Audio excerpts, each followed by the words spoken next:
8 जनवरी पाक कलाम में से पढ़ेंगे इमसाल की किताब, उसका पहला बाब, उसकी 8वीं आयत से लेकर 19वीं आयत तक।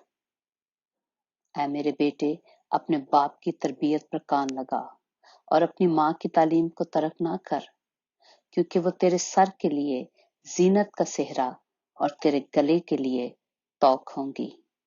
ऐ मेरे बेटे, अगर गुनाहगार तुझे फुसलाएं तो रजामंद ना होना। अगर वो कहें हमारे साथ चल, हम खून करने के लिए ताक में बैठें और छुप कर बेगुनाह के लिए नाहक घात लगाएं, हम उनको इस तरह जीता और समूचा निगल जाएं जिस तरह पाताल मुर्दों को निकल जाता है। हमको हर किस्म का नफीस माल मिलेगा, हम अपने घरों को लूट से भर लेंगे।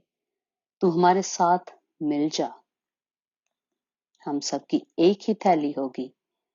तो ऐ मेरे बेटे, तो उनके हमरा ना जाना, उनकी राह से अपना पांव रोकना, क्योंकि उनके पांव बदी की तरफ दौड़ते हैं और खून बहाने के लिए जल्दी करते हैं।